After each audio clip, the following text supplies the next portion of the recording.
Thank you for joining us for A Better Approach to Parkinson's.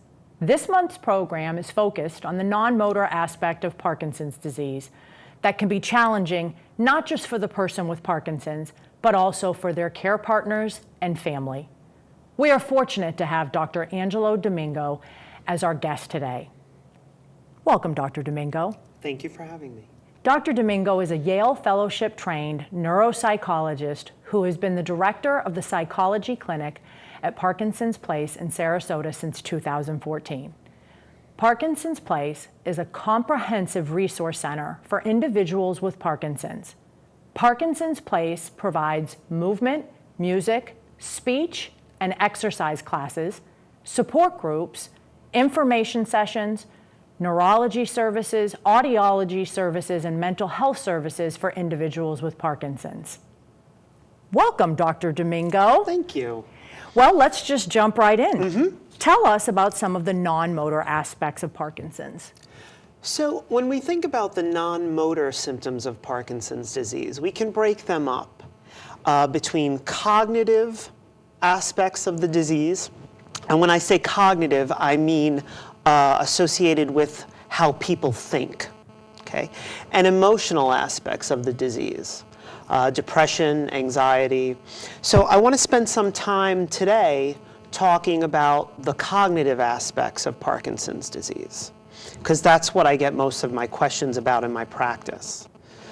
So we can break up the cognitive functioning of our brain into several different domains. So there's attention and concentration, there's visual spatial skills, there's language skills, there's executive functioning, and there's memory skills. So we can start off by talking a little bit about visual spatial skills, okay? Sure, sure, yes. Tell us about what some of those skills or what some of the challenges a person with Parkinson's may face. So visual spatial skills essentially involves knowing what something is and knowing where it is in space. Okay. So part of one of the problems is visual discrimination. Okay. Okay. Being able to determine what this is. I mean, I can easily see this as a glass of water. Sure. But people with Parkinson's disease can often have trouble figuring out exactly what something is right in front of them. A complaint I often get from caregivers is, I tell my husband or my wife to go in the refrigerator and pull out the carton of milk, and they open the door, and they don't know where the milk is, even though the milk is right in front of them. Okay. So you can imagine on an empty field, if I put this glass right here, it's easy to see. But if this glass were amongst a whole bunch of other stuff, like you would find in a refrigerator, it would be harder to determine what this is in relationship to anything else around it. So I'm sure the spatial skills can be particularly challenging when it comes to people with Parkinson's moving around. Yes, that's another issue. So where something is, okay? I can easily reach for this glass and pick it up, okay? If I were to approach this table, okay, I know when to stop in relation to the table. So can you take a moment to stand up and show us what that may look like? Sure, of course I can. So one of the issues I see in my practice is if a client is reaching for something, they either overshoot or undershoot and then have to self-correct to actually grab that glass. Another issue is with proprioception. So proprioception is a fancy word for basically knowing where our limbs are in space at any point in time. So one of the things I do in my office, and it gets a chuckle, is I'll put my hand behind my head and I'll start waving it. I know what I'm doing even though I can't see my hand. I know where it is at any point in time. I know when it's high, I know when it's low. Same thing with posture. You know, one of the biggest challenges for people with Parkinson's is knowing where they are in terms of their posture. A common example is I'll have somebody hunched over walk into my office and I'll say, you know, you should stand up straight. Oh, okay, thanks. Okay, so they don't really know what straight is a lot of the time. Okay. Okay. Another issue with proprioception is maintaining their balance. Okay. So if I want to walk around this table, I can follow along the angle of this table, turn around, follow back, and I can do that quite simply. Another thing I do that gets a chuckle is I hop on one leg. If I want to talk to you and hop on one leg, I can do that because I don't have to focus on the hopping. My body does it all for me. Another issue with balance is if my center of balance goes off, my body will automatically correct that. So if I lean and lean and lean, my body's eventually going to catch me. Okay. This leg is going to support me back here so that I can get my center of balance back. Oh, go ahead. Well, what I wanted to ask is, so obviously this affects a person with Parkinson's in their daily tasks. Mm-hmm. So what are some of those tasks that you see challenges with? Oh, well, one of them is driving. Because if you can't tell distance, and you can't react when you need to, makes driving very, very difficult. Sure. Another issue is simply walking over uneven ground. You know, we take for granted that if the ground is rocky or we're walking on grass where it's uneven, our body automatically adjusts to that. And they're not able to do so. Okay. Other issues are in the morning. When I shave, I don't really need to look at the razor. I mean, I look in the mirror, I glance in the mirror every now and then, but I don't need to pay attention what my hand is doing. Somebody with Parkinson's disease is going to need to focus on exactly what's happening at any point in time. Okay. They need to focus on their lower body movements to maintain their balance. They need to consciously focus on maintaining their posture. And they need to focus on anything that involves complicated motor movements with their hands. So one of the things that we talk about a lot in the world of Parkinson's is the effect that Parkinson's has on the caregivers. So talking about many of the examples that you just gave, how does this affect the caregiver? Well, they need to take over performing tasks that their loved one normally would do themselves. Tying shoes, sometimes shaving. Oftentimes what I say to caregivers is, and actually the people affected by the disease too, have some patience with your loved one and with yourself. So if shaving normally took you 5 minutes, give yourself 15. You know, and for some people, it's more important for them to do it themselves than the amount of time that it takes. And that's understandable. Sure. People want to feel independent. So how else what other tips would you give to address some of those issues? So one of them is adapt to your limitations. So if you're having trouble tying laces on your shoes, get shoes with Velcro or slip-ons. If you're having trouble shaving, get an electric razor. So, you can make more mistakes with an electric razor than you can with a standard razor. Also, what I would say, particularly for the caregivers, is schedule more time for getting ready in the morning or getting ready for bed at night. Anticipate that your loved one is going to be slower.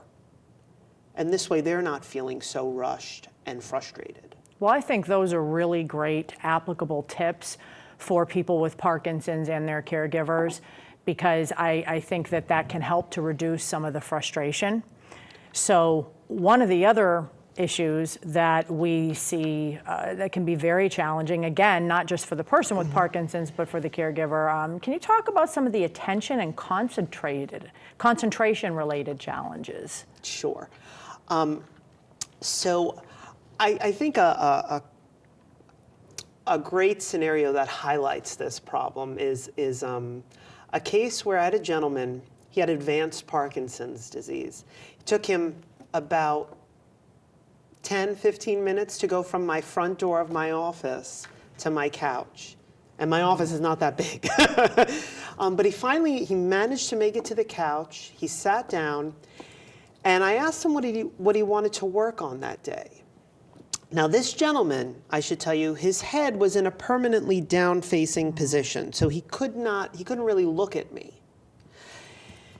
And he said that he wanted to work on driving, like getting back behind the wheel. And for him, he had a reasonable sequence that he wanted to do it. He said that he wanted to try it out in a parking lot where he would be away from traffic. And I let him talk, and then when he was done, I said to him, we'll call him Jim. I said, Jim, you can't pick your head up. And Jim thought about it for a moment, and he said, you have a really good point. I can't pick my head up. What happened in that instance is he could only hold a certain amount of information in his head at that one time. Because of his working memory, because of his attention, because of his concentration deficits.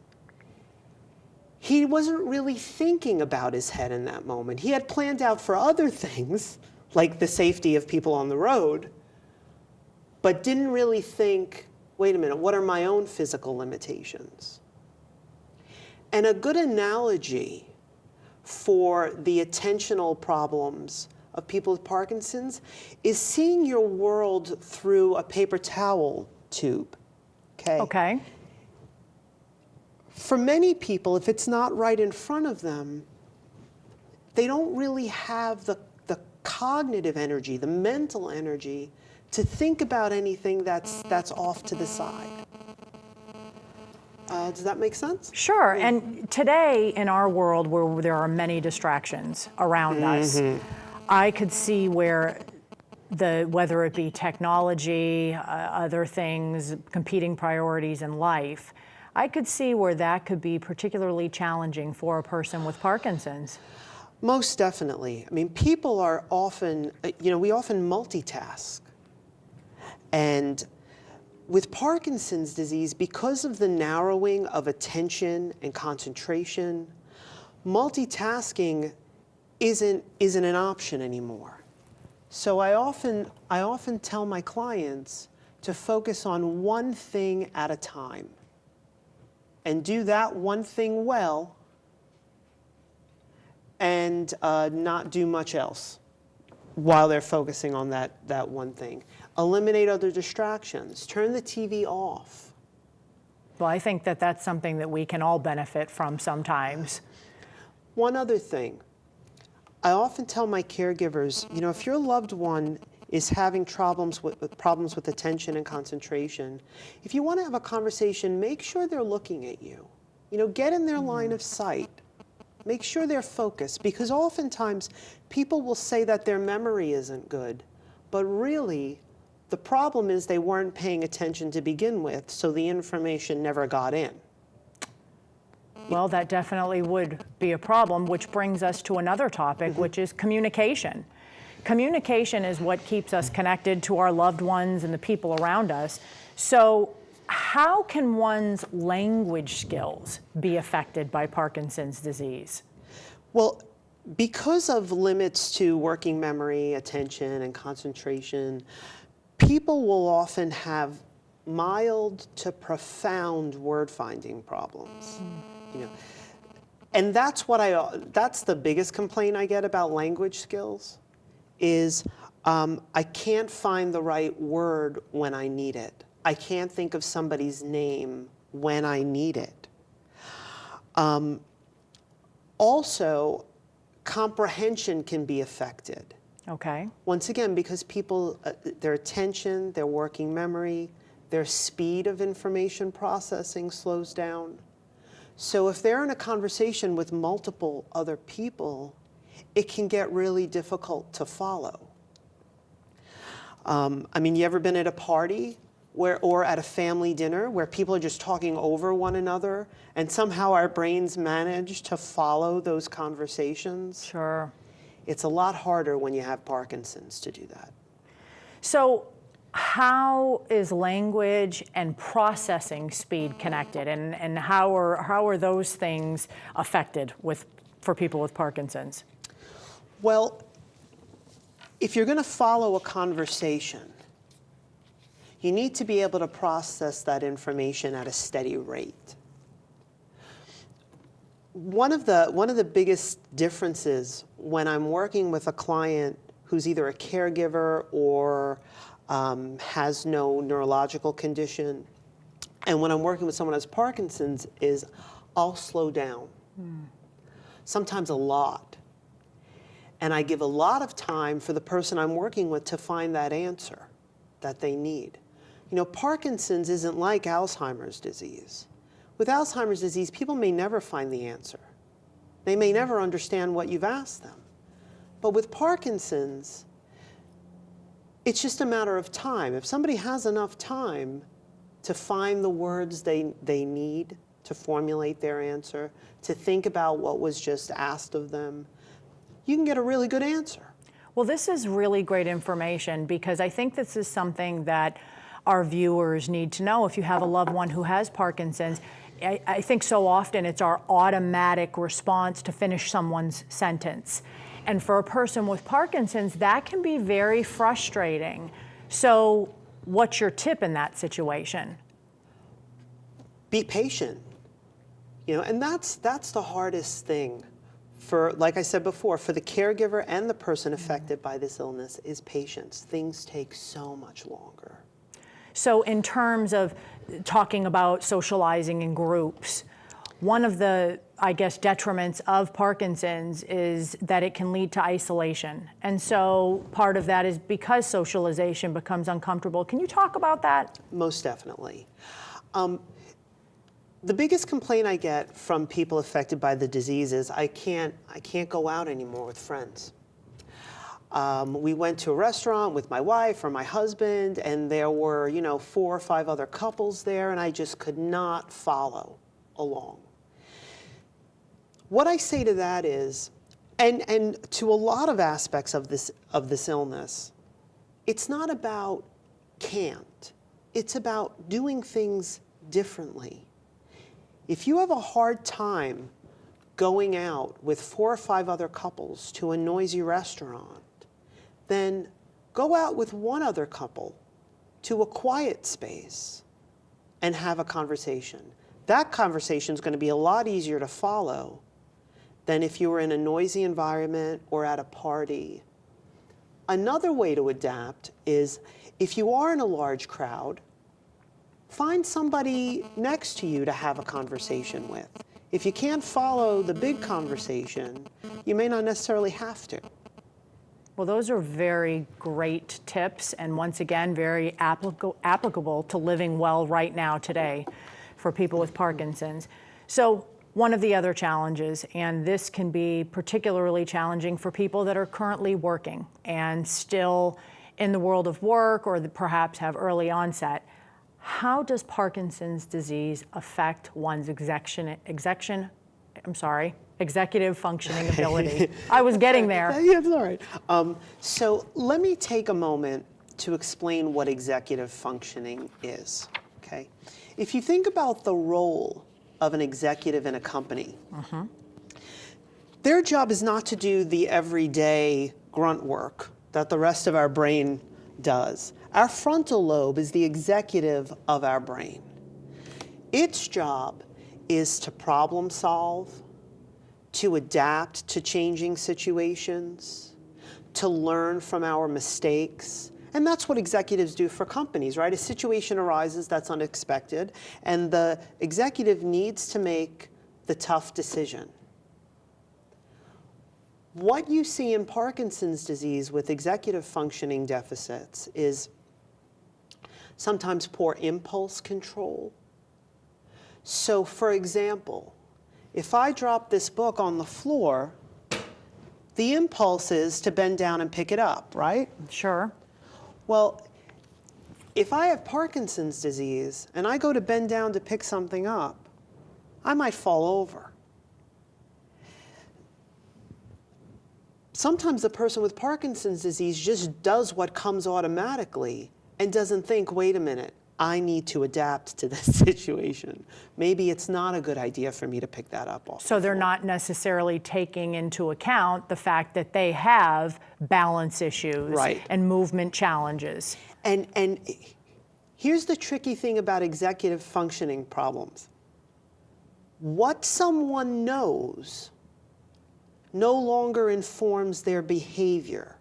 So with that gentleman who picks things up off the floor and falls over repeatedly, and I've seen a lot of those, I could say, we'll call him, what did I say before, Jim? Right? We'll go to Jim again, okay? And I say, Jim, is it a good idea for you to get up from a seated position without your walker? Oh, no. And I could say, why, Jim? Why isn't it a good idea? Because I'll fall. Well, Jim, do you fall a lot? Oh, yeah, fall every day. Lot. Then I can distract Jim with something else for 30 seconds, a minute, and say, Jim, what would you do if you were eating dinner and you dropped your fork on the floor? Pick it up. See, our frontal lobe allows us to take what we know and adapt that to a situation. But with Parkinson's, because the connections in the different parts of the brain aren't working the way they should, you don't often get that communication. So let's talk about the group, the subset of people with Parkinson's who are still working. So these are the people that may be in their 40s, 50s, 60s, who are still working. How does it affect their ability to maintain their job performance? So I've worked in disability for a while now, and I see this issue come up week in and week out.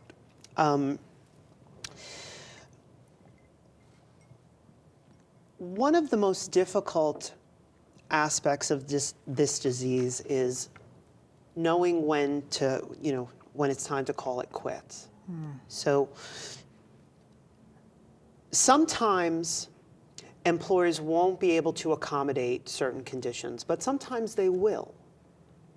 And it's important to have that conversation with your employer. And people are often ashamed or embarrassed or afraid, so they avoid having that conversation. So tell me, what are some of the accommodations that can be made? Sure. Giving extra time to complete tasks. So 10% extra time, 15% extra time, 20% extra time. Sometimes it's not even about completing tasks. The employer may just need to give extra time to accommodate somebody learning new information. So if a new task has to be learned, they may say, okay, well, we'll give you an extra day to do this. Normally it would take a week. We're gonna give you 6 days to do it. So instead of a 5-day work week, a sixth day. Another issue is moving somebody's office or putting them in an office if they're in a cubicle, in an environment that's quieter, with less distractions. And one of the other aspects that employers might be able to accommodate is allowing somebody to come in late or leave early, because an issue with Parkinson's is fatigue. Sure. Right. So if it normally takes me 30 minutes to get ready in the morning and I have Parkinson's and now it takes me 60, the employer might say, well, you know what, you can come in and out a half hour later and stay a half hour later. Also, some companies have given their employees with Parkinson's a part-time assistant, one of the other employees, to help them schedule their day. Well, all of these sound like really great solutions, and unfortunately, we are running out of time. So if you could just give us maybe a couple final words regarding some of the non-motor aspects of Parkinson's and maybe words of wisdom for how to cope. Sure. One of the challenges with Parkinson's that is often not present with Alzheimer's disease is people's self-awareness. People with Alzheimer's disease a lot of times aren't in distress because they don't know what's happening to them. People with Parkinson's disease are often very acutely aware of what is happening to them. And it can be depressing, frustrating, anxiety-provoking, but it gives them power. When you know what's happening, you can adapt to it. You may need help to adapt to it, but it can be done. So the best advice I can give is don't focus on I can't do this, I can't do that. Focus on doing the things you used to do differently. That is really great advice and a wonderful way to wrap up our show today. Thank you so very much, Dr. Domingo, for taking the time to be with us here today. You're very welcome. And thank you for tuning in to A Better Approach to Parkinson's. If you or someone you know has Parkinson's, we are here to help. I encourage you to get involved and participate in one of NeuroChallenge Foundation's programs. We currently offer more than 30 monthly programs in Manatee, Sarasota, Charlotte, and Pinellas counties. If you live outside of our current service area, you can still access great resources on our website at neurochallenge.org. Our most frequently requested resource is our Parkinson's Disease Resource Guide. And I'm very excited to tell you that the 2018 edition of the Resource Guide is now available on our website, neurochallenge.org, or by calling our office at 941-926-6413. The guide is packed with information about managing the various aspects of Parkinson's, including many of the non-motor symptoms discussed today. Like all of NeuroChallenge Foundation's programs and services, the Resource Guide is provided to you at no charge. Thanks again to Dr. Angelo Domingo, thank you so much, for being with us today. I also want to thank Manatee Educational Television for making this show possible. And thank you at home for tuning in. I look forward to seeing you next month for A Better Approach to Parkinson's.